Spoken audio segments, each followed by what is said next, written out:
Sherry Bird. Nice to meet you. Will. Oh, I know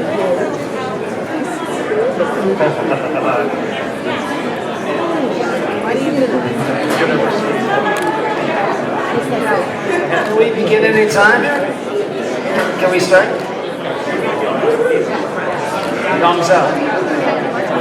All right, we're going to do a little horror stuff here, but other things as well, right?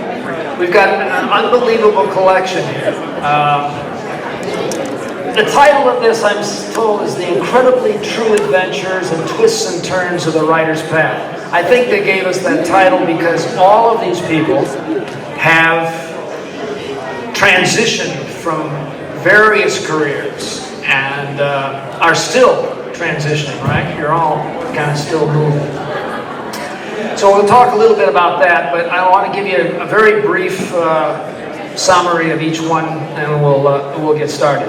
We start down there at the end with Bracken. Bracken MacLeod is the author of a host of award-winning novels and short stories. More recently, his short stories, 13 Views of the Suicide Woods. Suicide Woods has been described by the New York Times as superb, and then they went on, I'm not sure it was the same review, but then it went on and said that Bracken's thriller fiction is full of traps. Some physical, some psychological, none easy to wriggle away from, which is good. Now, I said we were going to deal with the transitions a little bit. Before he became a writer, he was a litigator, civil and criminal, at the state level in Massachusetts, right? Yeah. Glad to be out of that? Oh, you can't imagine how glad I am. He was, in addition to that, a college, university philosophy professor and a martial arts teacher. So a lot of things going on there. We'll talk about that. So writing was simmering all along the way. All along, yeah. It was an itch that I put off scratching for a long time. All right, Lynne Constantine. Lynne is also an internationally known bestseller. She works with her sister Valerie under the pen name Lynne Constantine, and they've sold more than 1.5 million books worldwide. Her latest one is called The Senator's Wife, right? And I've heard the review here on this one, I'll quote it. The Senator's Wife is a deadly cocktail of medical mystery, family drama, and psychological suspense. So you're writing about my life, apparently, for you. But again, I'm talking about transitions and all these different lives that we're leading. You were also a corporate marketer, right, before you got started in writing. Yes. Very different career. All right, we'll talk a little bit about that as well. Dave Hill here to my right. Many of you may know him. Dave is let's list them in order here. He's a comedian, he's a musician, he's a writer, he's written for everybody, the New York Times to the Paris Review and Guitar World. That's the big one. That's important. Odds are you've seen him probably as a host on HBO and Cinemax. He also is a regular contributor on NPR's This American Life.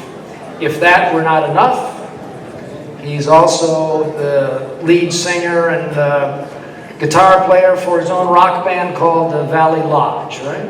Yes. And Valley Lodge wrote a song called Go, which is the theme song every night for John Oliver's show, right? Yeah, well, I wish it were on every night.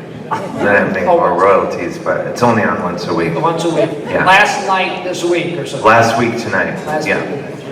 John. But yeah. Interestingly, I had asked him in an email, I said to him, does he see a link between all the different creative things that he does? And he said, yes, I think all of them, I try to entertain myself first, which is interesting. Yeah, because sometimes that's the only person who enjoys it. And then let's see, we've got Travis Myers. Travis is a retired police detective from the New York City Police Department. All right. He and his sister, Natasha, have written a series of books, the Tommy Keane detective series, right? Yes, sir. I write those with my sister. Natasha's not here with us today. When I wrote a quick email to him just to say hello, I asked him about his life. This is what he wrote back. I think it's interesting. He said, I was a street urchin.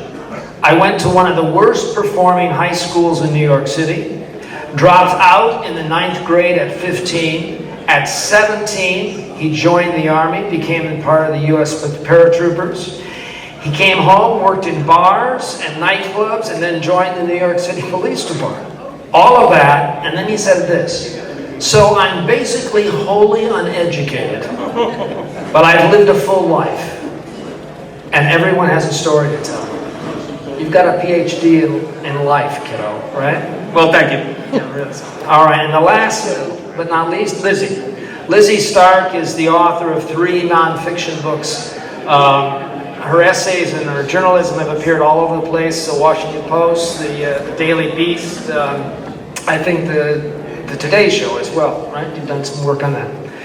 Her most recent book, Egg, A Dozen Overtures, is a wild sort of journey into what you describe as the world's largest cellular workhorse. You'll never look at an egg the same after reading Egg, A Dozen Overtures.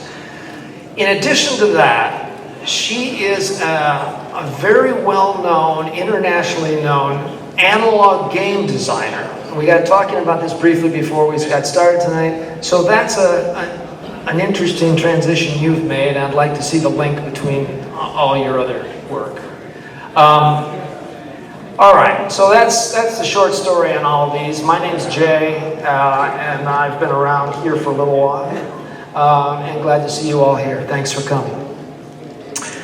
So let's start with just kind of a general idea here. They say that, it's been said, I think, that writing is therapy.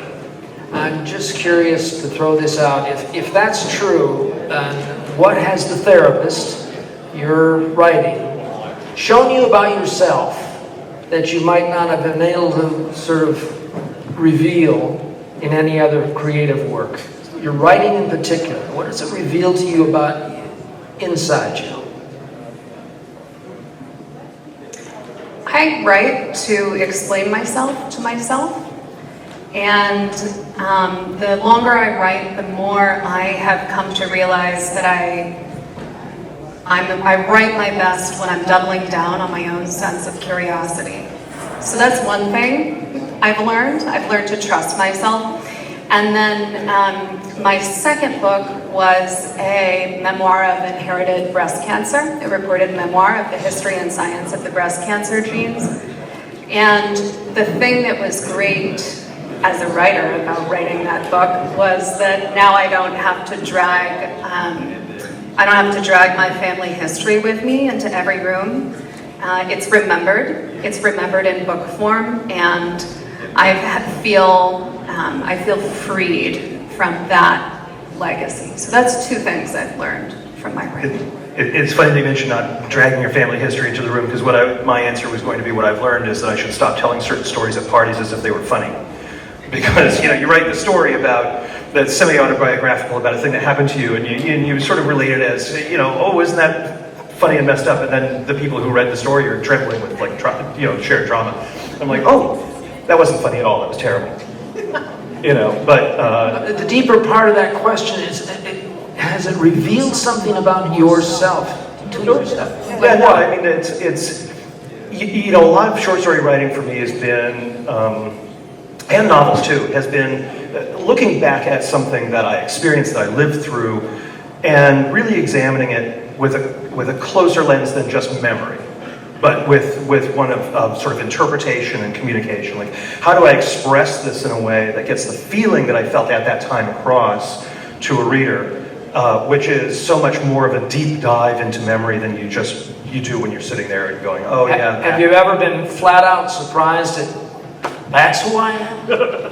I've been really flat out surprised at, oh my God, I went there. Yeah, I like that part. Yeah, similarly, I think one of the things that I've discovered that I never knew was how dark my thoughts could get, right? And some of the, writing psychological suspense, you have to go to those places. And, you know, I remember when I was first starting, I read a scene to a writer's group, and it was this really, I won't go into it, but it was pretty gruesome, more gruesome than even what I write now. And I'd never met any of the people around the table yet, and except for the teacher, and he kind of, everyone's faces were kind of horrified, and he was like, well, I never knew such a nice person could write, you know, something like that. Because I mean, I think people were thinking I was some kind of like a psychopath, but I think, well, yeah, so I have learned that, that I can go those places, and then I don't have to go there. Not that I have a desire to go there in life, I don't, but I do like to go there on the page. And I think I've also learned that I have a very low tolerance level for boredom.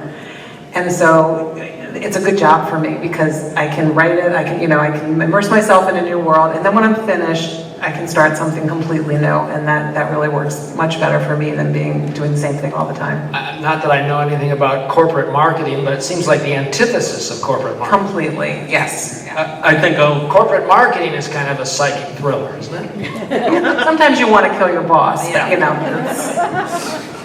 and myself, I'll actually copycat off of her there. For myself, it's an outlet. I don't know about therapy as much as I'm a very nervous person. I always have energy that I got to get out of myself. And I found that since I've started this writing, it's a great outlet for me. Just to, like I say, let that energy loose. And therapeutically, I don't know so much if it's therapy or if it helps me that way, but I do like, although my characters are fictional, a lot of them are based on, you know, real cases and real situations. And I like the idea that I'm giving some kind of voice to the victim. If that, No, that makes sense. That helps I out. mean, It's very much, for me, it's, lifting up the underdogs, if you will. Did you ever have problems writing you're a New York Police Department detective, so you were writing in some respects, obviously, based on events that you saw and felt and heard. Oh, absolutely. That get a little close to you inside? Many times, yes. And did any of the other cops say, what are you doing writing? In fact, well, I have, friends who've written and they've written to me, talked to me, called me, and they know the stories that I'm talking about. Because what I've done, for the most part, to tell you the truth, I'm not that imaginative. So what I've done is taken a lot of real stories and fictionalized them around the Tommy Keane character. And that way, many different things can happen. I can tell my story, I can tell your story, I can tell your story, but have it happen to one man. And that seems to be something that makes him a little bit more endearing. And as far as the fiction thing, rather than doing a very long memoir of my life, once you do a fiction, it keeps you out of court. All right? I don't have to answer to anybody, because on the first page it says, this is a work of fiction. If that answers your question. No, that's good. That's good. Dave, how about you? The same sort of question. I'm glad you asked. Inside now. No, I don't know what a therapist. It's Dave. It is. So, yeah. I like writing. Like I like not leaving the house. So writing is a great thing to do.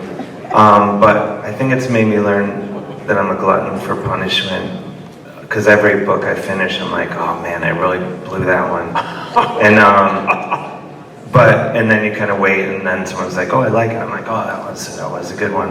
And also I think I kind of write books because my dad knows what those are, and he seems very confused with everything else I do. And I keep writing these books and go like, now do you love me? And he's like, I'll get to work on the next one. So this is the fourth one, so we'll see. No, I know that he loves me, but I think he trailed off after the second book. I don't think he's on along for the journey anymore. He does say he buys them, which I think is cool. But he's like, yeah, I haven't read that one yet. But every book, the last thing I do with any book is, the first book I just use profanity as needed, and which is often, and I found through my sister that he didn't like that. So every book, the very last thing I do before turning it in is do like a search for profanity, the big three, and every book has had less and less profanity solely for him, even though I think the work suffers as a result. So I would encourage you all to add your own F's and S's when you read my work. Like, Wherever. What? And MFs occasionally.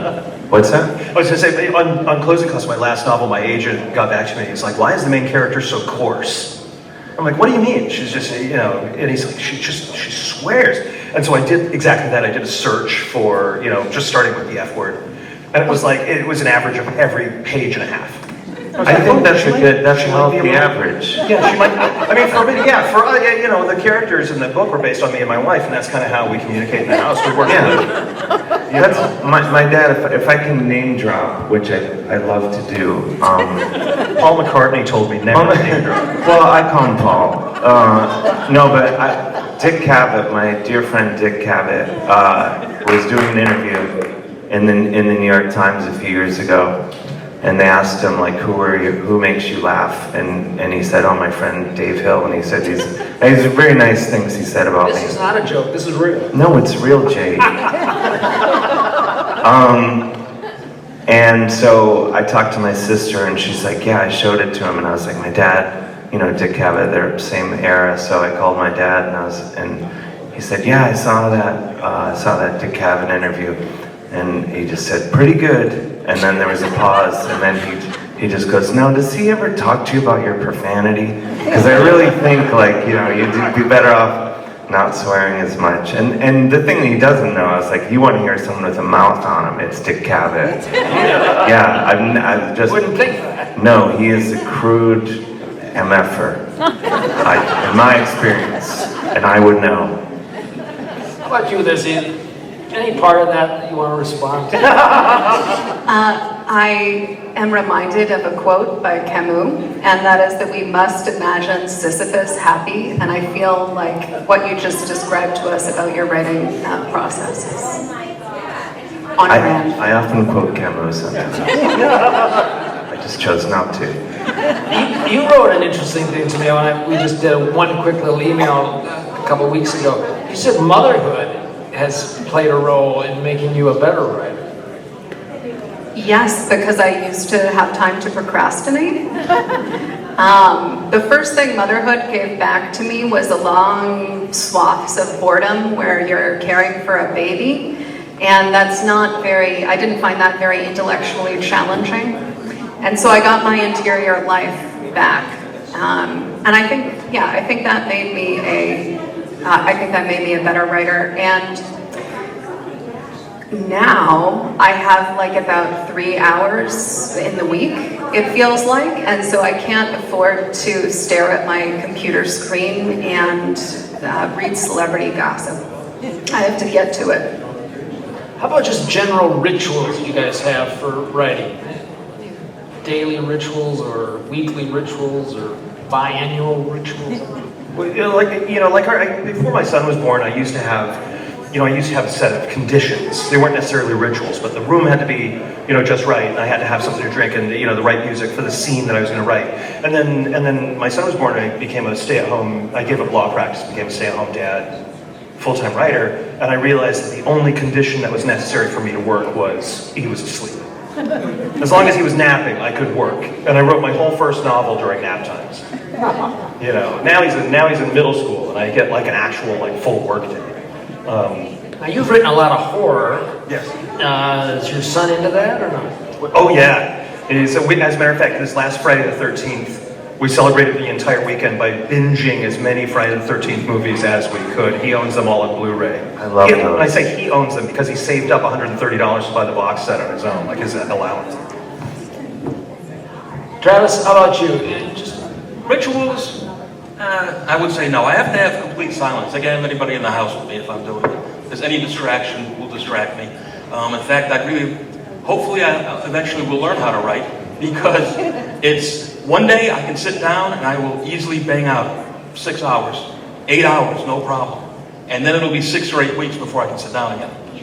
I have to find a way to discipline myself I think it was a guy, Mosley, said he writes 3 hours a day, every day, regardless. He has breakfast, he writes for 3 hours, and he's done. how about you? I wish I could teach myself to do that. Yeah, I write every day. I mean, when my children were younger, I would find snatches of time, but now they're 23 and the house is quiet, so I go up into my office first thing in the morning with my coffee. I mean, I will go on social media and procrastinate a little bit, kind of doing that, or I'll do some marketing, but especially if I'm, I kind of do a spreadsheet. If I know I have a book due or a story due, I look at the calendar, and then I know what my word count has to be every day, and I just manage to that every day. I've always been curious for writers, both Bracken and Lynne, you both write psychological thrillers on top of everything else. And Bracken, you kind of do a horror specialist. In a world so full of darkness and true terror, do you ever wonder if we need more horror in our lives, even if it's a literary form? So I don't write horror, but I think I think all of it is an escape. And for most of what I write, there is redemption, there is, a journey that the protagonist goes on, and it really draws on their inner resilience, and there's always a message of hope. So, I mean, there are, things that happen, but I think in every life, everyone has trauma, everyone has things. So in some ways, I think it can be cathartic, and it can be helpful for people to read about that. So in The Senator's Wife, for instance, my protagonist has had lupus for the past 20 years, so she's dealing with a chronic illness, and but she's not defined by it, so it doesn't run her life, but it certainly causes problems in her life. And so that sort of kicks off the book, where she's got to bring in a home health care worker, who then she begins to question when, instead of getting better, she's getting worse, and there are other things at play. But at the end of the funny thing is, I know I've done a right job if I get to the end of the book and I cry. And so far, that's happened every time. And that's, I hope that you finish the book with a good feeling. That doesn't say that it's always a totally happy ending, but it's usually at least, I think, a satisfying ending, and hope, some themes emerge from that other than just pure suspense. Because they're very character-driven, the books that we write. I'll give you my Werner Herzog answer, and then my actual answer, which is that every one of my books is a rehearsal for death. But in reality, I think horror fiction in times like this is essential, because it allows us to look at darkness, to look at pandemics and war and all of these things at a distance with control. You can, the most popularly streamed movie when the pandemic started and everyone was during shutdown was the movie Contagion, right? And I think it was a lot of people trying to face the reality of what was happening in the world in a way that was one step removed, and that they could pause and step back from and feel safe in the context of. So yeah, I mean, it's been harder to write dark fiction in dark times, because I mean, if I were to write Donald Trump as a character, my agent would laugh me out of the room, and he'd be like, "This guy's ridiculous. He's stupid." But then it actually happens, and you go, "Oh, okay, I can't do any worse than that." And so I have to step up to the challenge, right? But I think it's essential to let people have safe places where they can explore dark things. Have you ever wanted to write theater? Not anymore. No, I don't know if I'd be very good at it, because I would just there'd be like a guy, and there'd be blood, and now where do you go? I don't know. No. How about your rituals? Pardon? How about your writing rituals? I can't write unless I feel sexy. No. So you don't write that much? I write all the time. Some good name dropping. Thank you. I used to, with my first book, I would think that I had to write. Well, before then, think I have to write all day, 8 hours a day or whatever. And then when I was writing my first book, I was freaking out about it. How am I going to do this and meet the deadlines and all that? And then one of my dear friends, Malcolm Gladwell, thank you. We live right by each other, and I would always see him in the coffee shops in the neighborhood on his laptop. And I would always think he must be writing 12 hours a day to write all those bestsellers. And then, so I asked him, and he's like, no, I only write 2 hours a day. And he's on his lap. I'm like, what are you doing right now? He's like, oh, I'm just on Facebook. And So I said, you only write 2 hours, and I'm like, what do you do the rest of the day? And he's like, I go running, get like hot chocolate at Chelsea Market, and so that tiny bit of advice freed me, because I was like, if he's only writing 2 hours, I don't have to write more than 2 hours. So I started writing 2 hours, I would go longer if I felt good and, was in a roll, but I would just 2 hours without internet or phone or anything, and I found I got way more done in 2 hours uninterrupted than if I, gave myself the whole day. And then another thing I think is good is... Anybody can jump in at any No, point. I just wanted to say to that point, the uninterrupted, which is the great thing, you're absolutely right. If you can, and that's the problem I have, is I stop and check an email right? But I was, reading a book talking about that, and I got like 5,000 words done in 2 hours, but... Yeah, it's because if you give yourself all day, if you have the luxury of giving it, then you start to go like, well, I should really learn how to bake muffins first. And another thing, again, more name dropping, Dick Cavett, mentioned earlier, he was talking to me about, and I don't know if he came up with this, but, say like you want to pick a number, 1,500 words, you stop on the word, and almost invariably you end mid-sentence. So when you come back to it the next day, it's kind of like a tennis ball just frozen. You can just get back to it and swat at it. There's also the part of writing that's the work that is not work. So I think like 15% of what writers do is, butt in chair, in front of computer, and a lot of the other work is the mental work that happens like in your hindbrain while you're sleeping or you're walking or you're doing other things. And but because of the way our culture values work, I don't know about you all, but I have a real tendency to devalue that part of the process. So I don't know, how often do I work? I'm like working all of the time, but also a couple hours a day is really enough to do the actual writing part of things. But you're so right. It's the same thing. All of a sudden I may be writing and I'm stuck, and then I'll go and I'll work out. And then while you're working out, don't you think of like, oh, I should do this, or I can do or you're in it's that time when you're not stressing about it. Showers, I yes. think, are the secret. And driving. And driving, yeah. That's when the best ideas come. It is. They just pop into your head. You gotta jot them down, or make a note of it. Yes. But it's always at the most inopportune time. Is when you have the best ideas. Yeah. I'm not working when I'm driving because I live in the Boston area, so it's just constant rage. I get that. But Is I that like actually found I had to overcome the guilt of lying in a dark room, like on my bed, over the covers, lights out, no stimuli whatsoever, and the creative part of my brain just turns on like a light switch. But exactly to your point, the whole culture around work is, I should be sitting at my computer doing this. And I realized that an hour in a dark room solves so many literary problems that I have with my work, that it's an invaluable part of the workday to just kind of like meditate with nothing, like literally nothing, a dark room. The funny story that has nothing to do with writing is earlier we were talking in the green room, and I thought I was going to impress someone with my cosmopolitan social thing, and mentioned that I listened to a Malcolm Gladwell podcast once. Not to drop names, but I have listened to Malcolm Gladwell once or twice.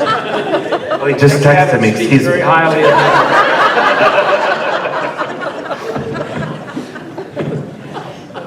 him. You're a comic. It's debatable. I mean, it depends who you ask, Yeah. What do you make all these other people as a comic? Is there a comedy routine available in this material? And how do you write a comedy routine? Is it different than writing a book? Yeah, I mean, with books, and you sit down and you write it, and then comedy, for me anyway, I can't sit down. I just have to walk around and do other do other things, and then something will occur to me, and I just kind of think. Well, most of my creative output I think of sort of as like a snail leaves like a trail of goo, and then think, ta-da!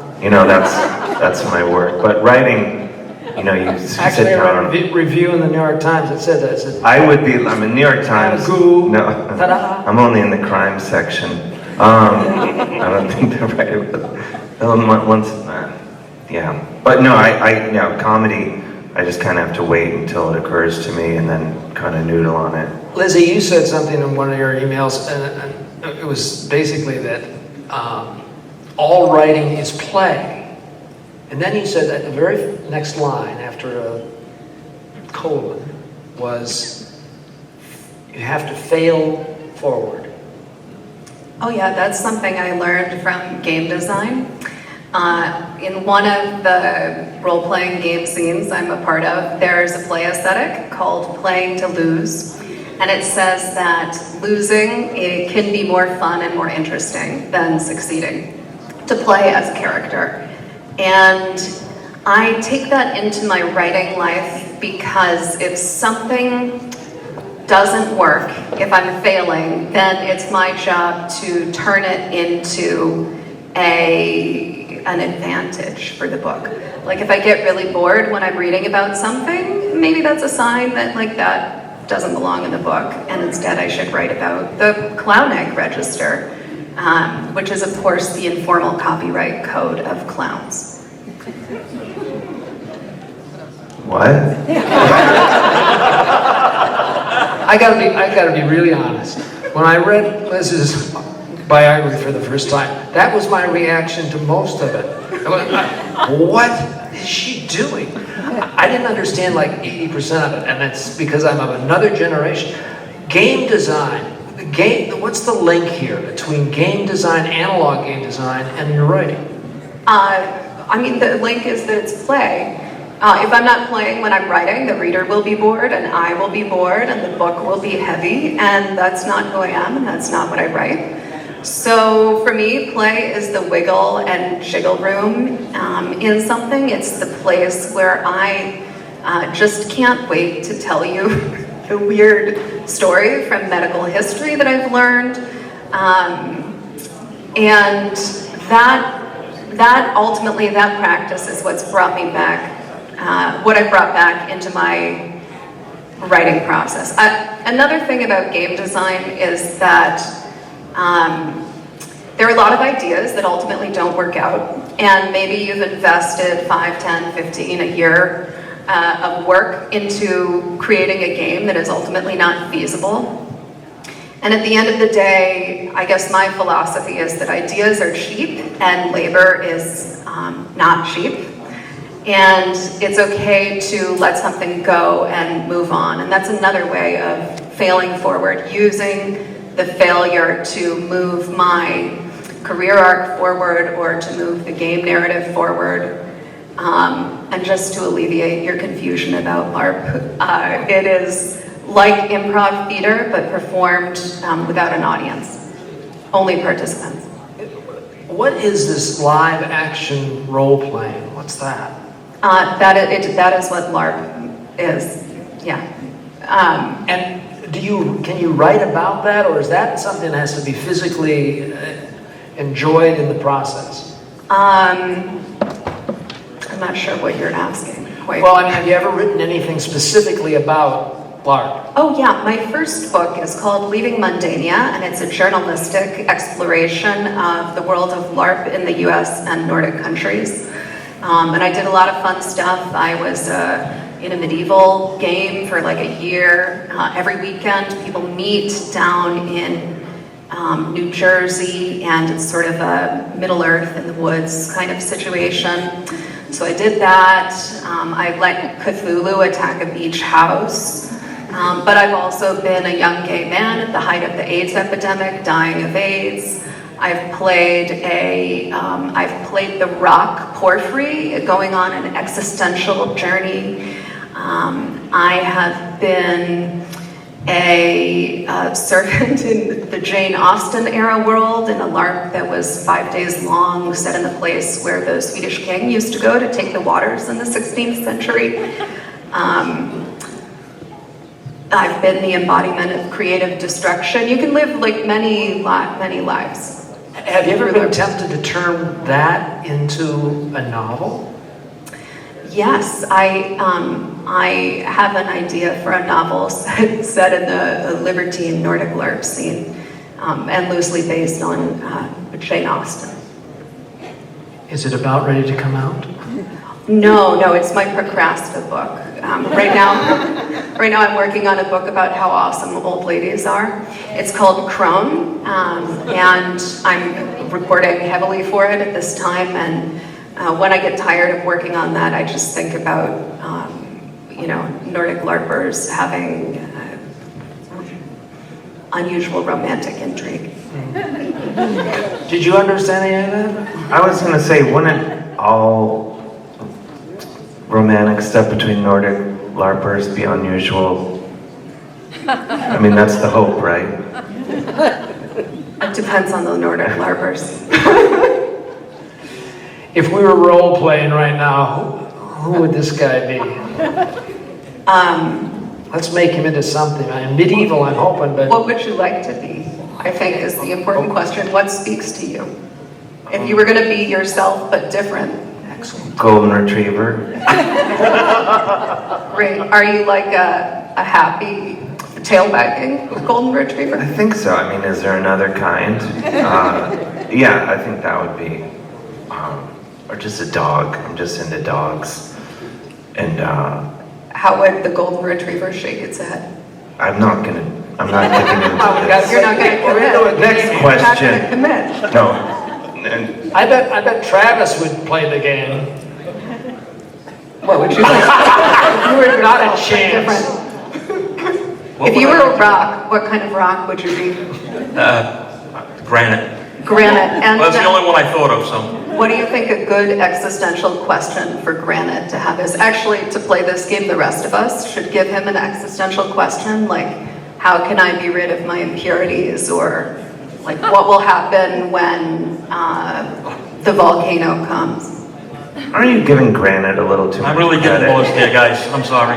You know, I'll tell you, I would be a large piece of granite and therefore an immovable object. An immovable object. Or what am I doing as this kitchen countertop, maybe? Yeah, you know, the answer you're looking for is I would be like the granite old man of the mountain in New Hampshire and just crumble. Yes, so what does it Go on mean now, to keep be going. myself when I'm crumbling? And then you can discuss that with the rock next to you. This is a real LARP, by the way. It's called Still Life, and it's by Wendy Gorman and 2 other collaborators. You play rocks with existential questions. That's awesome. You know, it's funny because I write professionally, but as a hobby, I do tabletop role play games. I've written for Merkborg and Dungeons and Dragons, and yeah, collaborative storytelling is a really challenging way to write because you're trying to write something that's inspiring 5 other people at your table, or if you're in a LARP, you know, in an orgy sauna.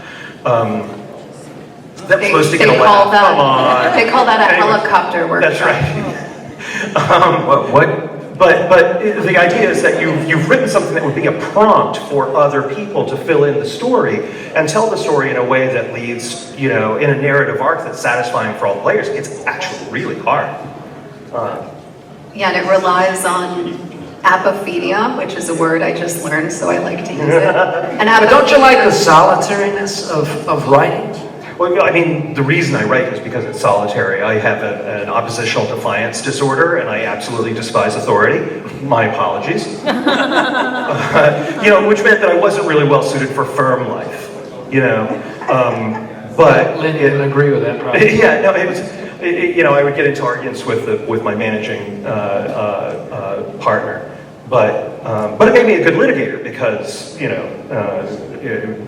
My story is the story that needs to be told. That was the thing about, I mean, to circle around to the theme of the thing, you know, the litigation is what gave me the tools to be a writer because there's no jury in the world that ever decides a case based on bare facts. You can't take 12 people and put them on put them in a box and say, you know, 2 + 2 is 4. What you say is, this sympathetic person whose life has been disrupted by math, because the awful, awful Paul Tremblay made them study it, right? Needs to understand that 2 + 2 = 4, and if you find that is so, then please fight for my client. You tell them a story with a character that's sympathetic and an end result that they want to support. So I think that is the link. It's being, you were asking too, what is the link between what you did before and it's being a storyteller, right? That's, you know, whether it's that, if you're a marketer, you're a storyteller, you know, getting people to tell you stories, or when you're telling a story to solve a crime. And I think there's a strong, at least, entrepreneurial spirit in most writers, and that kind of feeling of not liking authority. I'm the same way. Like, I don't want anybody to tell me what to do. It's a problem sometimes, but it's, it's just the way it is. So, and I think, right? Well, I think back to the entrepreneurial thing, and absolutely that. When you say against authority, it's like the whole punk rock DIY credo.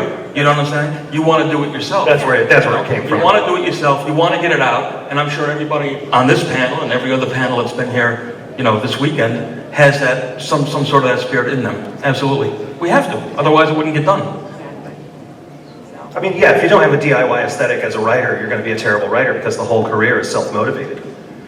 Right. Nobody's going to do it but you. There is no boss that says, sit down. I mean, my agent does kind of pester me about the new book, but there is no boss that comes to you every day and says, sit down, write this chapter about this thing, and I want to see it on my desk first thing in the morning. It's just, you write the book, and if you aren't self-motivated, if there's anything else in the world you'd rather be doing, then you go do it and you don't write.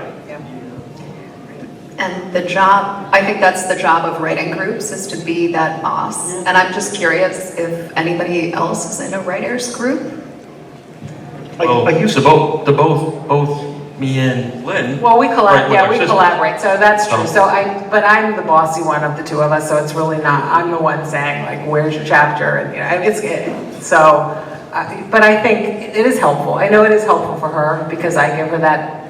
And then of course when you have an editor and they're waiting for something, but I think it's all different. For me, a writing group. I mean, I have a lot of writing friends who I trust, and then there are times that I may send something to a trusted friend and say, I'm not sure about this, can you look at it? But to be in a group every week, again, I guess it would, I just want to be on my own schedule. I would never have the patience for that. I wonder what it. I like working with my sister, but I couldn't work in a group. There would be too much back and forth. Now, when you do your collaborative things, I'm curious about that. Is there an end? Well, obviously there's an end game to it, but everybody throws. If you have 4 or 5 guys doing it, how does everybody throw into it? It's play. So when I've written this thing, I mean, she can talk to it more expertly than I can, because for me it's a hobby. I don't monetize it, but when you've written a scenario that has beginning, middle, and end, and ideally people are going to find their own way to it instead of railroading them along a track that isn't any fun. But they come together and they solve problems together, and they talk to each other as their characters, and as the game progresses, they're telling each other your story at the table, which is kind of the magic of. Sounds almost like a very advanced Mad Libs. I want to save a little bit of time for anybody who wants to ask questions from the audience.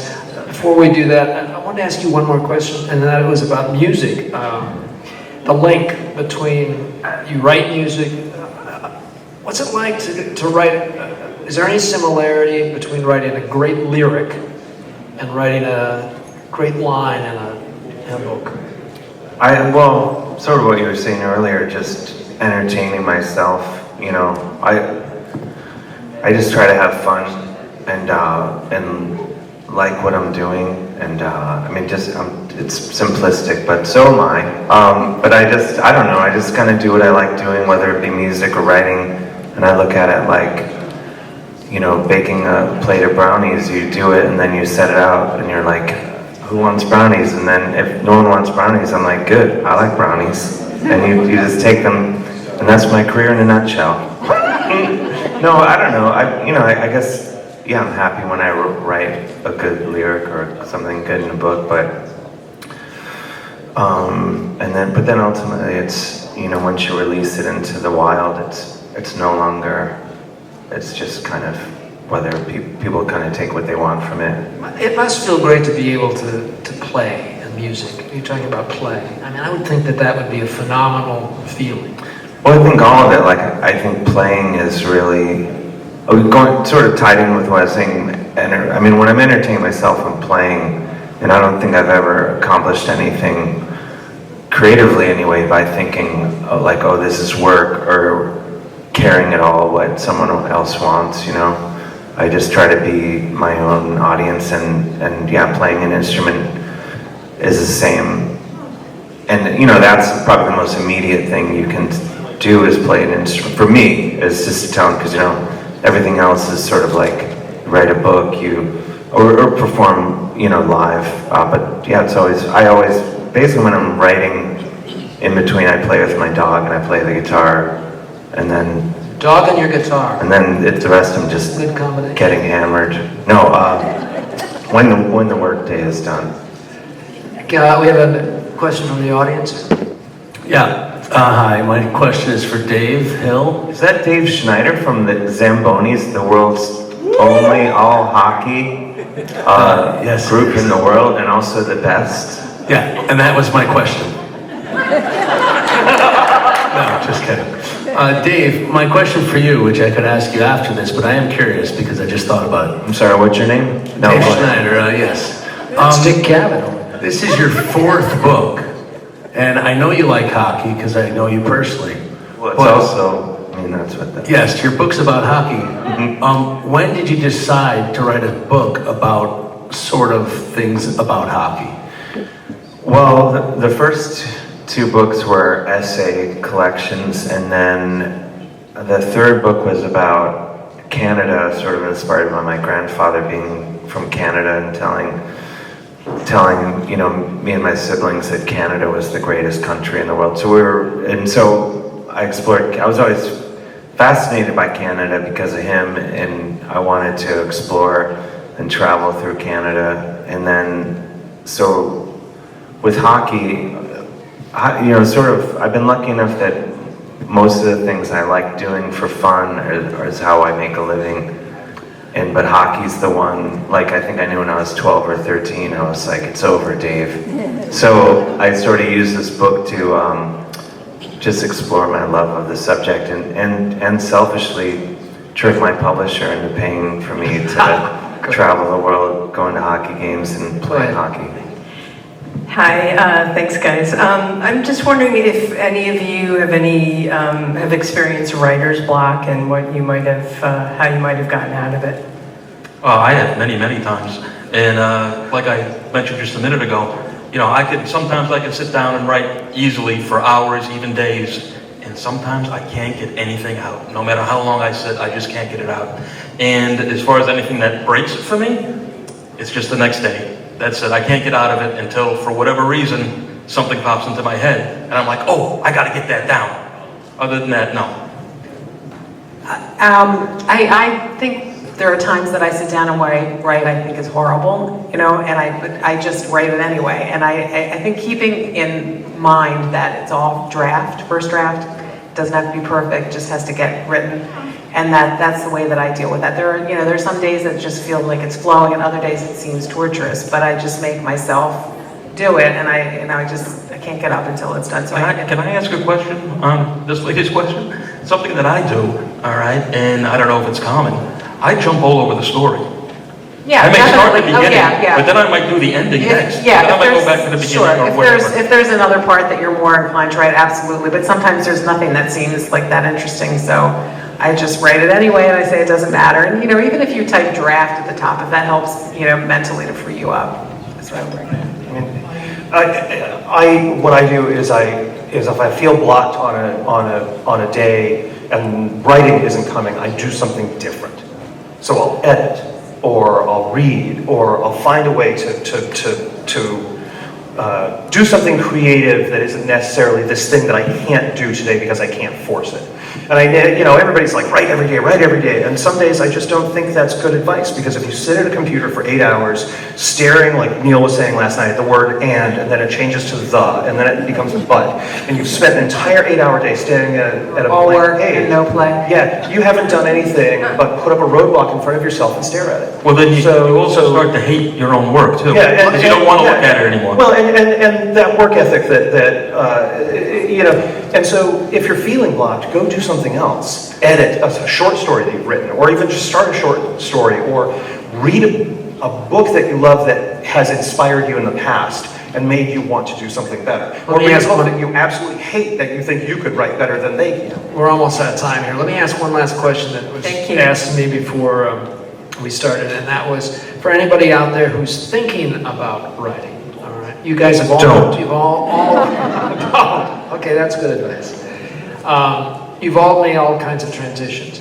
Any advice to somebody who's maybe doing something completely different right now? Any thoughts about what you'd tell them about making the transition to being a writer? Well, I'll say two things for me as somebody who only started writing, well, our first book came out in 2020, so even though we've done 4 books, it's been in the last 3 years. But two things. One, absolutely everybody has a story. Everybody's got a story. And number two, as simple as it may sound, just do it. Just write it down, write it down. If you hate it, fix it. In fact, for myself, when I do writing, when writing does come easy for me, it's great. And I can write, and I enjoy writing. What I hate, and I'm sure everybody else hates it, are the rewrites. The rewrites kill me, because I have to read it and go back and forth and change and fix, and and this is coming back again from the editors, from my collaborators, my sister, and that is really hard for me. But overall, do it. You have a story, write it down. Yeah, and I would just say it's never too late. I mean, it's really important. If it's something that you feel passionate about and strongly about, and whether it's writing, any kind of a career change that I mean, my brother went back to law school at 50. Well, anyhow, it's another story. But the thing is, because life is short. Do what pursue what you want to do, and don't give up. That's what I would say. Go ahead. Your mind gets to your desk before you do, so try to write at the same time every day. In my writers group, we say that most writing problems are actually reporting problems. So if you're stuck, do some research, figure it out. And then I would say, find a writers group or take a class. I think it's really, really hard to do this work in isolation, and you need the support of other people who are doing it to know that what you are feeling is normal. For example, after you put out a book, it's very normal to have post-project depression. And I would not have known that except somebody offered me, another writer offered me congratulations and condolences.